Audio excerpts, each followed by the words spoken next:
बिस्मिल्लाहिर्रहमानिर्रहीम अस्सलामुअलैकुम। मैं हूं करामत मुगल और मेरे साथ हैं ईसा नकवी। नकवी साहब, एक्टिविटीज से भरपूर 24 घंटे। आखिरकार सुप्रीम कोर्ट से वो फैसला आ गया कि इलेक्शन कमीशन को शेड्यूल जारी करना पड़ गया। अब तो कोई शक व शुबा बाकी नहीं है कि इलेक्शंस 8 फरवरी को होंगे। देखें, आप बहुत ही अहम 4-5 सवालात हैं, जी। उनका जवाब देंगे आज के वीडियो में। लेकिन पहले आप मुझे ये बताएं कि कल जब हम यहीं बैठे हुए थे, वीडियोस कर रहे थे, आप नींद में तो नहीं थे ना? नहीं, थके हुए थे? शायद थोड़ा बहुत हो सकता है। हाँ, जब बंदा थका हुआ होता है ना तो उसको शायद जहन से कुछ चीज़ें निकल जाती हैं। कल हमने एक वीडियो की थी और उस जो सेकंड लास्ट वीडियो अपलोड हुई है हम्म। मेरे चैनल पे, तो उसका जो थंबनेल है ना, उस थंबनेल पे लिखा हुआ था सिस्टम की दिलनास कौन है। तो जो दिलनास है ना वो बड़ी रेलिवेंट है। जी जी सिस्टम जी। की, निज़ाम की जो दिलनास है, अगर उसने कहा है होगा तो होगा। अच्छा। मगर का जवाब भी देंगे, क्योंकि अगर मगर भी बहुत चल रही है ना, एक पूरी कंट्रोवर्सी क्रिएट हुई थी हम्म। और उस कंट्रोवर्सी में से फिर इलेक्शन उभर कर निकल कर शेड्यूल की सूरत में सामने आया। लेकिन बहुत इंपॉर्टेंट सवाल ये है कि क्या इलेक्शन होगा। अभी 8 फरवरी के हवाले से कुछ लोगों के जहन में क्यों शुबा मौजूद है, क्या वजूहात हो सकती हैं कि जिसकी वजह से मैं ये समझता हूँ कि इलेक्शन होगा। लेकिन फिर क्या वजूहात हो सकती हैं कि जिनकी वजह से हो सकता है कि इलेक्शन ना हो, अच्छा। क्योंकि it's a game of possibilities. Hmm. Pakistan में तो आपको पता है मुमकिनात का खेल है। और इलेक्शन शेड्यूल जारी करने से पहले आपको पता है कि एक बड़ी कंट्रोवर्सी क्रिएट हुई। बहुत से लोगों ने दावा किया कि शायद मियां मोहम्मद नवाज शरीफ से अप्रूवल लिया गया है कि ठीक है, ये इलेक्शन शेड्यूल जारी कर दें। हम्म। वो तनाज़ा क्या था, और मैच फिक्सिंग, क्योंकि देखें जो चौकीदार है ना, जो पहरेदार है, वो खुद मैदान में उतर पड़ा। अच्छा। हाँ, पहरेदार मैदान में, हम्म। अब तो यानी कि आपको बिल्कुल, जो चौकीदार है जब वो खुद मैदान में आ जाता है तो उसका मतलब ये होता है कि it's all a fixed match. Hmm. तो वन बाय वन इनको डिस्कस कर लेते हैं। अब ये सवाल इररेलेवेंट हो गया और इममटेरियल हो गया कि हम इसको डिस्कस करें कि कौन कौन जो है वो इलेक्शन डिले के हवाले से प्रेस कॉन्फ्रेंस कर रहा था, इंटरव्यूज दे रहा था। जरदारी साहब ने क्या कहा, मौलाना फजलुर रहमान ने क्या कहा, फिर परवेज़ खटक ने और अमीर मुकाम साहब ने क्या कहा। इन सब ने गुफ्तगू फरमाई थी ना। फिर कारोबारी शख्सियात की मुलाकात और काकड़ अनवारुल हक साहब पर काकड़ से, अंधा एतमाद। और काकड़ साहब से कहा कि आप 2 साल रहे, अभी ना जाओ छोड़ करके, दिल अभी भरा नहीं। हम्म। ये सारी चीज़ें हो गई हैं इररेलेवेंट और इममटेरियल। लाहौर हाई कोर्ट से अली बाकर नजफी का फैसला आया। वो फैसले के बाद फिर एक बेंच बन गया। 18 तारीख को उसने सुनना था। मामला था, पीटीआई ने अप्रोच किया था कि आप जो रिटर्निंग अफसरान हैं और डिस्ट्रिक्ट रिटर्निंग अफसरान हैं, क्योंकि पाकिस्तान में आपको पता है कि वोट डालने वाला जितना मैटर करता है ना, उतना ही या उससे थोड़ा ज़्यादा वोट गिनने वाला ज्यादा। मैटर करता है। हाँ, बिल्कुल पूरी ऐसे ही। दुनिया में तो आपको पता है ना कि जहाँ जहाँ जमहूरियत है, हम्म। वहाँ पर असल जो जो जमहूर है, वहाँ से निकलते हैं ना जमहूरियत, अवाम। जी। अवाम मैटर करते हैं। तो यहाँ पर अवाम से ज़्यादा जो है वो मैटर करते हैं जो अवाम को गिनते हैं, काउंट करते हैं कि हम्म। कौन सी अवाम, कितनी अवाम किसके किसके साथ, हवाले करनी है? हाँ किसके साथ है। जी। वो ज़्यादा मैटर करते हैं। तो जाहिर है कि पीटीआई का मौक़िफ़ ये था कि जो रिटर्निंग अफसरान हैं, डीआरओज़ और आरओज़ हैं, वो लगाए जाएँ अदलिया से। जी। और सिविल ब्यूरोक्रेसी से जो हुकूमती अफसरान हैं उनको इसलिए ना लगाया जाए क्योंकि वो मुकदमात कर रहे हैं 3 MPO के तहत। 2000 से ज्यादा गिरफ्तारियां हाँ, पंजाब में हो जो चुकी। जो गिरफ्तारियां हुई हैं पूरे पाकिस्तान में हुई हैं। हम्म। तो वो एक ख़ास मौक़िफ़ रखते हैं, ऐसे लोगों को लगाया गया है। तो फिर ये एक जेन्युइन कंसर्न था। जी। उस कंसर्न को टेक अप किया गया। फिर इलेक्शन कमीशन ऑफ पाकिस्तान का एक अजीबो-गरीब मामला जो है वो सामने आया। उन्होंने कहा कि हमें तो इनकार कर दिया था अदलिया ने। हमने खत लिखा था, उन्होंने हमें हम्म। इनकार कर दिया था कि हम आपको जो है वो नहीं दे सकते, इलेक्शंस कंडक्ट करवाने के लिए अपने अफसरान फ्री अप करके नहीं दे सकते। लेकिन ये हालांकि जो लेटर गलत आया, बयानी है। उस हम्म। लेटर में उन्होंने इनकार नहीं किया था। उन्होंने ये कहा था कि आप जब इलेक्शन शेड्यूल जारी करना है आप हमें बताएं और फ्रेश फ्रेश रिक्वेस्ट उसके लिए भेजें, तो उसको कंसिडर किया जाएगा। सही। तो इलेक्शन कमीशन ऑफ पाकिस्तान ने उस खत का जवाब ही नहीं लिखा था। हम्म। अब वो कार्रवाई चली सुप्रीम कोर्ट ऑफ पाकिस्तान में। अच्छा, सुप्रीम कोर्ट ऑफ पाकिस्तान में भी फोकस ये था कि किसी तरीके से ना मामले को पीटीआई पर डाल दें कि पीटीआई इंतखाबात का इल्तवा चाहती है। अब मेरी अंडरस्टैंडिंग ये है कि पीटीआई जो है वो सबसे ज्यादा इंटरेस्टेड पार्टी है इस वक्त के इलेक्शंस इलेक्शंस हो जाएं, और एब्सोल्युटली वो आज से नहीं है। उनको वो तो अब उनकी उम्मीद क्या है कि अगर इसी तरीके से चलता रहता है तो आपको तो वाज़ेह नजर आ रहा है कि पीटीआई के हवाले से बड़ी जमीन तंग की हुई है, उनके लोगों के ऊपर जो कुछ चल रहा है, इमरान खान के मुकदमात है। और ये भी सबको मालूम है कि अगर इलेक्शन हो जाए पीटीआई को, उनके पास दोनों सूरत में क्या सिचुएशन होगी, दोनों सूरतों में पीटीआई के लिए रिलीफ है। वो नंबर वन कि वो इलेक्शन जीत जाते हैं, जी जीत हुकूमत उनकी जाते हैं बन तो जाती हुकूमत बन जाती है, तो रिलीफ रिलीफ का आगाज हो हम्म जाएगा। नंबर टू, वो इलेक्शन हार जाते हैं और वो गवर्नमेंट नहीं बना सकते। तो अपोजिशन नहीं तो जो गवर्नमेंट बनेगी हम्म उसको अपनी गवर्नमेंट चलानी भी तो है ना। हम्म क्या वो ये सारी एक्शंस जो चल रहे हैं पीटीआई के खिलाफ उसको कंटिन्यू रख सकती है एक स्मूथ गवर्नमेंट चलाने के लिए? नेवर उनको उनको इस टेम्परेचर को नीचे लाना पड़ेगा। उस सूरत में पीटीआई असेंबली में भी तो होगी ना हाँ, तो दोनों सूरतों में 8 फरवरी का इलेक्शन जो है वो सूट करता है पीटीआई को, तो दे वुड नेवर वांट। लेकिन बिल्कुल जो अदालत में कार्रवाई हुई, किसी शख्स ने कमेंट भी किया कि जितनी साफ और शफाफ ये कार्रवाई हुई कार्रवाई हुई है कि है। नोटिस भी नहीं हुए, उसको भी नहीं बुलाया, उसको भी नहीं सुना, उसको भी नहीं सुना, और बड़ी जल्दी में, अच्छा लेकिन वो फिर वक्त का तकाजा भी था, कार्रवाई कितना वो प्यारा करना था। लफ्ज है ना हाँ, तो इलेक्शन इलेक्शन कमीशन के वकील ने जो वहां पर गुफ्तगू किया, वो 6 दिसंबर की एप्लीकेशन थी, उसको क्या हम्म बनाया, 11 दिसंबर का नोटिफिकेशन है कि आरओज जो है वो सिविल ब्यूरोक्रेसी से लिए जाएंगे। बहरहाल अब ये सब हो चुका है इमटेरियल। असल क्वेश्चन ये है कि दिलनास को मैं एक्सप्लेन भी कर देता हूँ, बहुत जी सारे लोगों ने तो कल वीडियो नहीं देखी होगी ना। हम्म जो दिलनास है वो आंखें मूवी है बॉलीवुड की, हम्म उसमें वो अमिताभ जो है वो 3 अंधों को ट्रेन करता है कि उनसे वो बैंक की रॉबरी करवाएगा, जी डकैती बैंक में। लूटेंगे और बैंक खुद को वो बैंक का जो है वो मैनेजर या कोई बड़ा अफसर वगैरह होता है। वो सक्सेसफुली जो है बड़े जबरदस्त तरीके से वो डकैती जो है वो हो जाती है। वो अक्षय कुमार और पारेश रावल और इस किस्म के हम्म कैरेक्टर्स हैं उसमें, अर्जुन रामपाल। जी वो जिस वक्त उसकी तफ्तीश शुरू होती है ना, उस तफ्तीश में जो पुलिस अफसर आता है वो अगर बैंक के मुख्तलिफ लोगों से सवाल करता है, तो उसमें एक लड़का और लड़की भी होते हैं बैंक के हम्म स्टाफर्स में। हम्म तो सबसे वो सवालात कर रहा होता है, वो जो लड़का और लड़की हैं वो बॉयफ्रेंड गर्लफ्रेंड होते हैं। अच्छा जो लड़की है उसका नाम दिलनाज और दो साथ उसका एक लड़का होता है। मैंने कल भी कहा था कि मुझे लड़के का नाम याद नहीं है, तो लड़की का नाम जो है ना वो दिलनाज था। गैर जरूरी है तो नाम वो याद रखना नहीं, तो वो जो सवाल है ना वो बार बार उभर कर सामने आता है हाँ ना।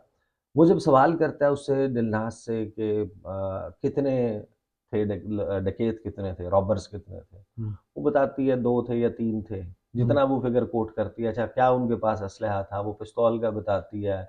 बॉम्ब तो नहीं था, वो कहती है नहीं था। ये जो जो जवाब देती है ना, उसके बाद जो उसका बॉयफ्रेंड होता है उससे जब सवाल होता है ना कि कितने थे रॉबर्स, वो कहते हैं सर दिलनाज ने कहा 2 थे तो 2 थे। वो कहते हैं पिस्तौल थी उनके पास, कहता है दिलनाज ने कहा थी तो थी। तो मियाँ साहब जो है, मियाँ मोहम्मद नवाज शरीफ, वो इस वक्त सिस्टम की दिलनाज बने हुए हम्म हैं। दिलनाज ने 21 अक्टूबर को लैंडिंग की पाकिस्तान में, और उसके बाद से 8 फरवरी और इलेक्शन के हवाले से लबकुशाई नहीं की, वो खामोश थे। ये सारे सवालात उठ रहे थे, हमने भी बहुत सारी वीडियोस की कि इलेक्शन होगा नहीं होगा, और उसमें हमारी ज़्यादातर राय ये रही कि इलेक्शन नहीं होगा। जी लेकिन 14 दिसंबर और 13 दिसंबर ये 2 दिन थे। 13 दिसंबर को हमने जो वीडियो की उसमें, और 14 दिसंबर में, दोनों वीडियोस में मैं बड़ा पुरयकीन था कि इलेक्शन की तारीख आ जाएगी और इलेक्शन होगा। जी उसकी वजह यह है कि मियाँ मोहम्मद नवाज शरीफ जो इस वक्त सिस्टम की दिलनाज है, उन्होंने इन 2 तारीखों को पहली मर्तबा अपने मुंह से ये लफ्ज़ निकाला कि कि 8 फरवरी 8 को फरवरी इलेक्शन को हो इलेक्शन होगा, हम्म अवाम की जीआईटी बैठेगी, और अवाम की जीआईटी जो है अवामी अदालत मेरे हक में फैसला सुनाएगी, वगैरह वगैरह जो उन्होंने बात की।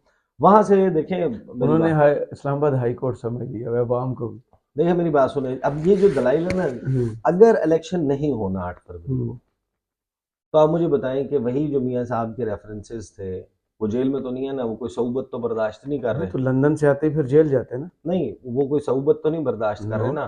वो ओपनली फिर रहे हैं, प्रोटोकॉल मिला हुआ है, हम्म बिल्कुल जैसे सरकारी प्रोटोकॉल होता है। जी जी तो रेड कारपेट वेलकम जैमर मिली हो हुई रहे हैं, है जहां हाँ जहां जाते हैं उनको कोई कोई टेंशन कोई डिस्कम्फर्ट तो नहीं है।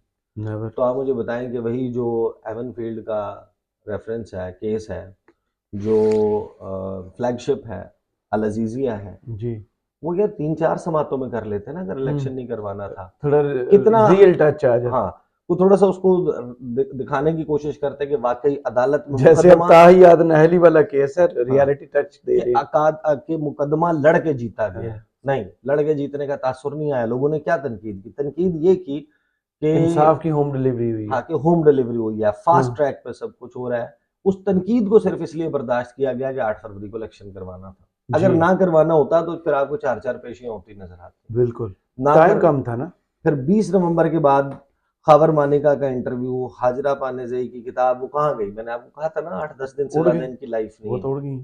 वो पब्लिक जो सेंटिमेंट है उसको तब्दील नहीं कर सकती।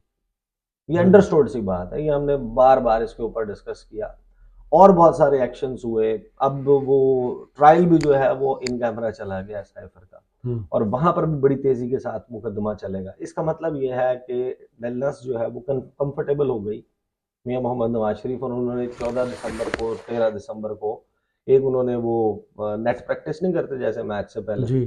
वो उन्होंने माहौल बनाया, कौम से खिताब, वज़ीर आज़म वाले लोग, पीछे कायदे आज़म की तस्वीर, राइट लेफ्ट के ऊपर झंडे, दरमियान में कुर्सी, सामने टेलीप्रॉम्प्टर, पर्ची की साइड पे वो ही डायरेक्टर नहीं है। प्रोड्यूसर। हाँ, तो उन्होंने जनाब खिताब किया, उस खिताब के ऊपर भी बड़ी हमने तफसील से बात की थी। तो मियाँ मोहम्मद नवाज शरीफ ने उसमें कह दिया कि 8 फरवरी को, तो बस फिर उसके बाद ये सारी चीज़ें इर्रेलेवेंट हो गई थी। हम्म। फरीक बनने का फैसला, फलां का फरीक बनने का फैसला, ये सब कुछ आया।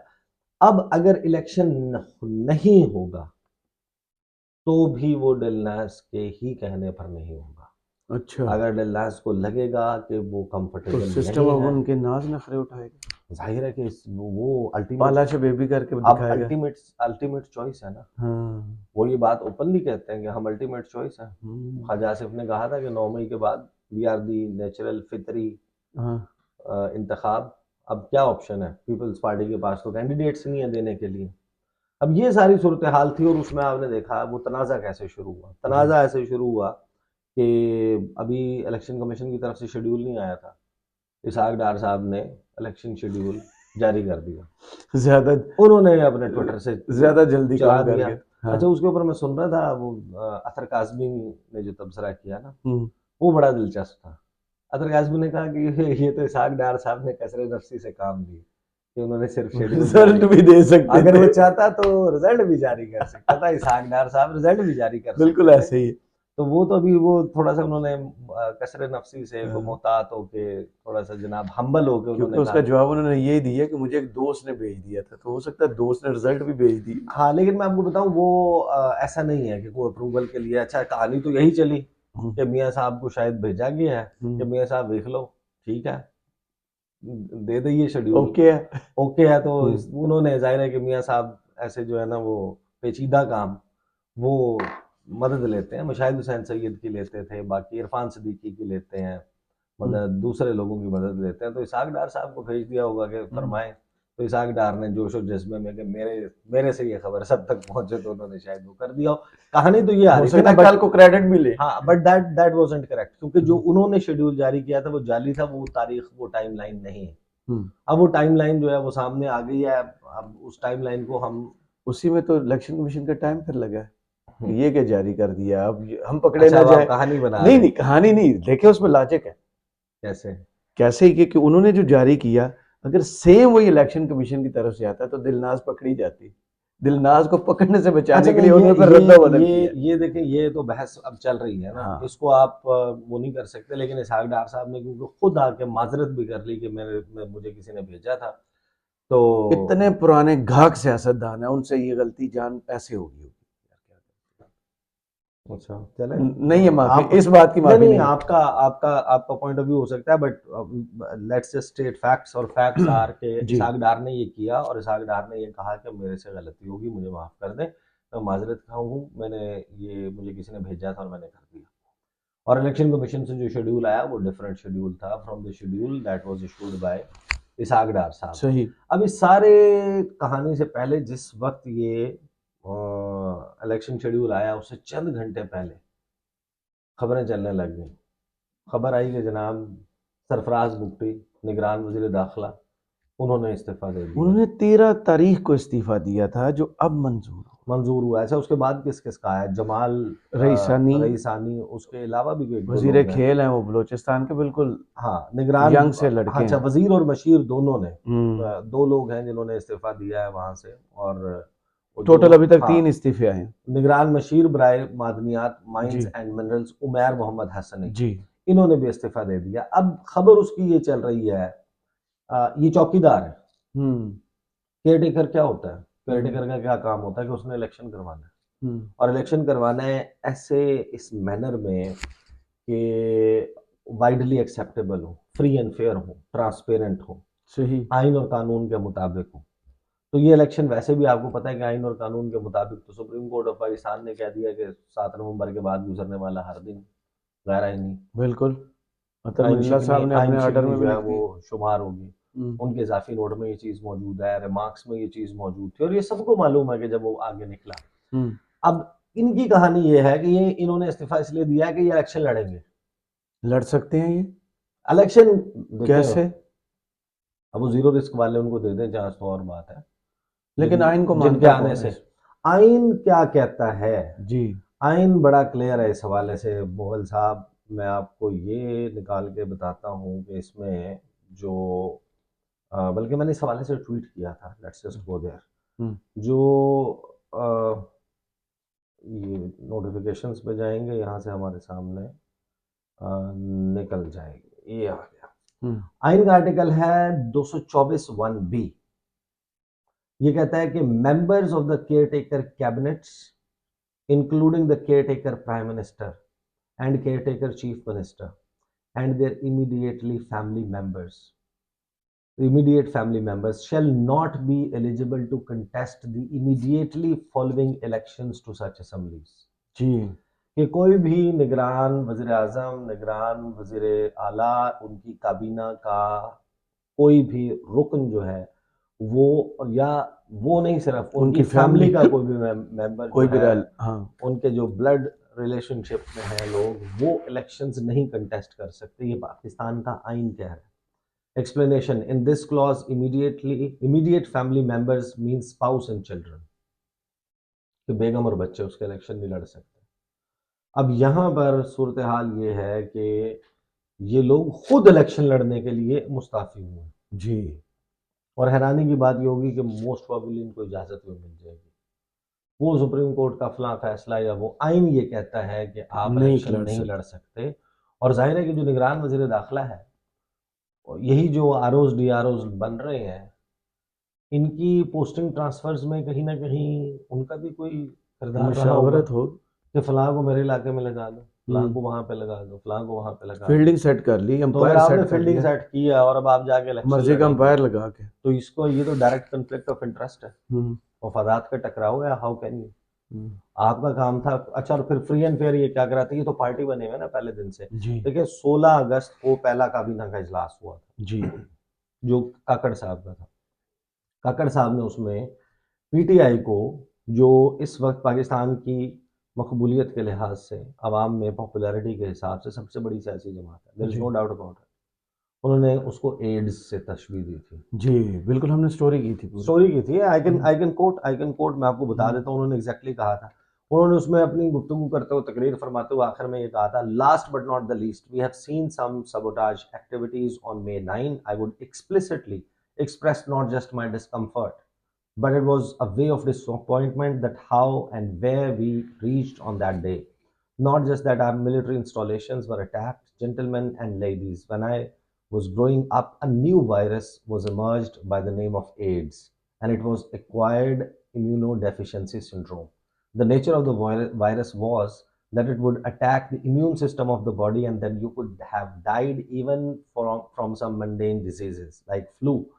So for any polity, it is, if its immune system is attacked, it leads towards its fatality.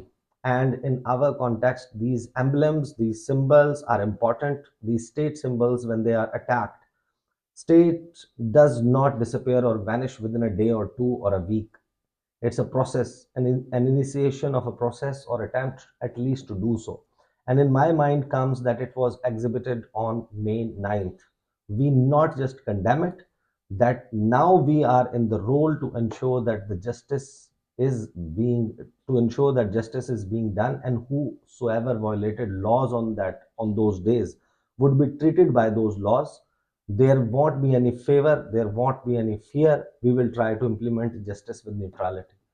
अच्छा, ये उनका जो राय है, आइन और कानून को अपना रास्ता लेना चाहिए। 9 मई के वाकयात में सर्टेन लिमिट्स जो क्रॉस हुई हैं, जो जराइम हुए हैं, there is no doubt about it, लेकिन वो अदालतों का काम है, उसके लिए इदारे मौजूद हैं। जिस वक्त उसकी ओनरशिप वो शख्स लेगा जिसने इलेक्शन कंडक्ट करवाना है, and he is talking about the whole political party, वो उनकी तरफ इशारा करके फिर उन्होंने ही वॉक्ड द टॉक, उन्होंने अपने इकदामात से, एक्शन से साबित किया कि ही एक्चुअली बिलीव्स इन दिस। और जो निगरान वज़ीर दाखिला जो मुस्ताफी हुए हैं, उनका मैं आपको बयान बता देता हूं कि वो क्या ख्यालात रखते हैं। ये वो हैं जो चौकीदार हैं, जिन्होंने इस इलेक्शन को फ्री एंड फेयर मैनर में करवाना था।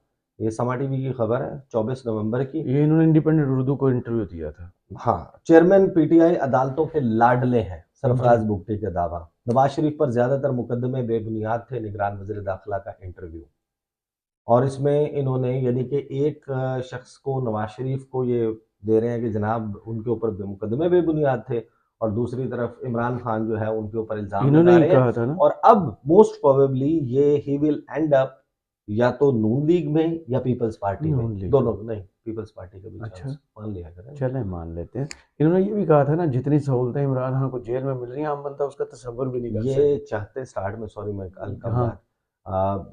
ये चाहते जो है वो यही थे कि नून लीग वाला हो, लेकिन इनकी गेम पीपल्स पार्टी के साथ भी गेम ऑन है, गेम ऑन है। वो तो आप यानी कि ना ओपन है, फ्लड आपका दोनों जगह चल रहा है। फाइनल मामलात कहाँ होते हैं तो ये तो आगे की बात है। और ये जो चेयरमैन पीटीआई के हवाले से बयान दिए, फिर आप देख लेना जो निगरान सेटअप है उसकी क्या, मुर्तज़ा सोलंकी साहब सबको मालूम है, मोहसिन नकवी साहब के क्या ख्यालात हैं सबको मालूम है, आमिर मीर के क्या ख्यालात हैं, जो निगरान वजीर इत्तलात, वो तो चार हाथ आगे जाके बोलते हैं। इन सबके इल्म में है कि ये क्या मौक़िफ़ रखते हैं। तो इलेक्शंस बहरहाल 8 फरवरी की तारीख तो आ गई है। 8 फरवरी को मोस्ट प्रोबेबली अगर दिलनाज को लगा कि कोई प्रॉब्लम आ गया है, उसने कोई अर्जी डाल दी, रिक्वेस्ट कर दी, तो फिर बहुत सारे, आपको पता है कि कोई पहला शेड्यूल तो है नहीं। सही, शेड्यूल पंजाब का भी आया था जी, 14 मई के लिए भी आया था, लेकिन उससे पहले का भी आया था। तो वो जो शेड्यूल आए थे उनके ऊपर कैसे सिचुएशन क्रिएट हुई थी तो आपको मालूम है जी। तो अभी as we speak right now there is no reason कि मियाँ साहब के केसेस उड़ जाने के बाद, ताहयात नाअहली की उम्मीद पैदा हो जाने के बाद, और अगले 1-2 दिन में पीटीआई के हवाले से इलेक्शन कमीशन से मुमकिना तौर पे वंस अगेन आई से के ज्यादा चांसेस ये हैं कि वो फैसला नहीं आएगा, क्योंकि पेशावर हाई कोर्ट ने कह दिया पीटीआई से बल्ले का निशान जो है वो उसको ना दिया जाए। But elections let's just see के होंगे और कैसे होंगे। बहुत शुक्रिया ईसा नकवी आपके तजिए का। कमेंट्स बॉक्स में ज़रूर बताइएगा ये वीडियो आपको कैसी लगी। इजाज़त दीजिए, अल्लाह हाफ़िज़।